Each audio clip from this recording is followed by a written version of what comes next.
എന്താണ് വക്കീലെ? വേണമെങ്കിൽ ഒരു വാർത്ത വന്ന് കേട്ടോളൂ.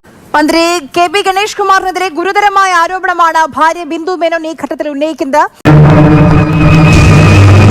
സാഹചര്യം കൊണ്ട് പറ്റിപ്പോയതാണ്, വേണമെങ്കിൽ ഞാൻ കാല് പിടിക്കാം പ്ലീസ്. എനിക്കൊരു ക്ലോഷർ വേണം, പക്ഷെ എനിക്കിത് കണ്ടുപിടിക്കണം എന്ന് പറഞ്ഞു തന്നെയാണ് ഞാൻ ആരോടും പറയാതെ അവിടെ പോയി. ഞാൻ വാതിൽ തുറന്നു. ശാന്തൻ എന്ന് പറയുന്ന ഡ്രൈവറായിരുന്നു. ഞാൻ ഉള്ളിലേക്ക് ചാടി ഓടി കയറി ബെഡ്റൂമിൽ പോയി കണ്ടത്. വൃത്തികെട്ട ഏർപ്പാട്. ഞാൻ അവിടെ കണ്ടു കഴിഞ്ഞ് അവിടെ ശാന്തൻ ഓടി വന്ന് എന്നെ തടയാനും ഞാൻ ഫോട്ടോ എടുക്കാൻ നോക്കിയപ്പോ എനിക്ക് ഐ കനോട്ട് എക്സ്പ്ലെയിൻ. നാളുണ്ടോ നിങ്ങൾക്ക്? നെഞ്ച് പിളർന്ന് കാണിച്ചു തരട്ടെ. എനിക്ക് നിന്റെ പൂർവ്വകാല ചരിത്രം അറിയാലോ. മോശത്തിനെക്കാട്ടും പറഞ്ഞത് അറിയാത്ത എന്റെ I have all the pictures. Video അല്ല, ഫോട്ടോസ് എല്ലാം ഉണ്ട് എന്റെ കയ്യില്. ഇതൊക്കെ ഇലക്ഷൻ അടുക്കുമ്പോൾ വരുന്ന ഓരോ കാര്യങ്ങളാണ്. ഇതെല്ലാം നിത്യജീവിതത്തിൽ നടക്കുന്ന കുഞ്ഞു കുഞ്ഞു തമാശകളല്ലേ? ഈ ഒരു മനുഷ്യന്റെ രാഷ്ട്രീയമാണ് നോക്കേണ്ടത്. ഇവിടെ രാഷ്ട്രീയമാണ്. ഗണേഷ് കുമാർ എന്ന ജനപ്രതിനിധി ജനങ്ങളോട് എങ്ങനെ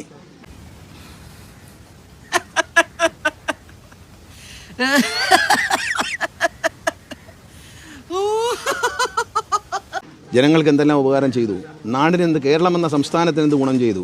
അല്ലാതെ വ്യക്തിപരമായ കാര്യങ്ങളെ സൈബർ ഇടങ്ങളിൽ ആക്രമിക്കുന്നത് പൈസ കൊടുത്ത് രാഷ്ട്രീയം. ഇവിടെ കോൺഗ്രസ് UDF നടത്തുന്ന ഒരു രാഷ്ട്രീയമാണത്. അപ്പൊ കുട്ടാ നമ്മളെ അങ്ങനെ മണ്ടനാക്കല്ലേ. നിനക്ക് എന്നെ വിശ്വാസം ഇല്ലെങ്കിൽ നീ എന്റെ കൂടെ വാ. പ്രണയം ഒരു കുറ്റമല്ല. നിങ്ങളിൽ എല്ലാവർക്കും പ്രണയമുണ്ട്. ഗണേഷ് കുമാറിന് ഒന്നല്ല 5000 പ്രണയമുണ്ട്. പ്രശ്നം എനിക്ക് മനസ്സിലായി. തൊലി വെളുപ്പുള്ള പെണ്ണുങ്ങളെ കാണുമ്പോഴുള്ള സൂക്കേട്. എന്റെ ജീവിതം ഒരു തുറന്ന പുസ്തകമാണ്, നിങ്ങൾക്ക് എല്ലാവർക്കും അറിയാം. നിങ്ങളുടെ എനിക്ക് ഒളിച്ചു വയ്ക്കാനൊന്നുമില്ല, കേരളത്തിലെ ജനതയോട് ഒളിച്ചു വയ്ക്കാനൊന്നുമില്ല. പ്രണയം ഒരു കുറ്റമല്ല. നിങ്ങളിൽ എല്ലാവർക്കും പ്രണയമുണ്ട്. എന്നെ കേൾക്കുന്നവർക്കുണ്ട്. ചിലർ ഒളിച്ചു വയ്ക്കുന്നു, പരസ്യമായി പറയുന്നു. നീ മുട്ടുകണ്ട, ഇനി നീ അനാവശ്യമായിട്ട് വാതറണം. ഞാൻ കേട്ടു തെറിഞ്ഞ് മഹാത്മാഗാന്ധി വിടുന്നില്ല, പിന്നാന്നോ പാവപ്പെട്ട എന്നെ? മഹാത്മാഗാന്ധി വിടുന്നില്ല, പാവപ്പെട്ട എന്നെ വിടുവോ? ഔചിത്യം എന്നൊരു സാധനമുണ്ട്. ഒരു മനുഷ്യനായ കുറച്ചൊക്കെ ഔചിത്യം വേണം. അങ്ങനെയൊക്കെ പറഞ്ഞാലേ ജവഹർലാൽ നെഹ്റുവിനെ പിടിച്ചൂടെ? എന്തോന്ന്? അങ്ങനെയൊക്കെ പറഞ്ഞാലേ ജവഹർലാൽ നെഹ്റുവിനെ പിടിച്ചൂടെ? ഷാജി ഏട്ടാ, ഇവിടെ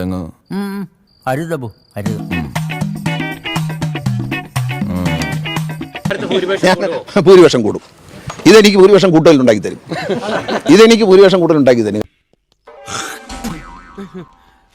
പഴയതുപോലെ ഇലക്ഷൻ അടുത്തപ്പോൾ ഇവനെതിരെ ഇനിയും തുടങ്ങിയോ എന്നുള്ള ചിന്ത ജനങ്ങളുടെ മനസ്സിലുണ്ടാവും. ഇതെനിക്ക് ഈ നിൽക്കുന്ന സഹോദരിമാർ എനിക്ക് കൂടുതൽ വോട്ട് ചെയ്യും. അഭിനയം എന്ന് പറഞ്ഞാൽ നാച്ചുറൽ ആയിരിക്കണം. Acting is what reacting.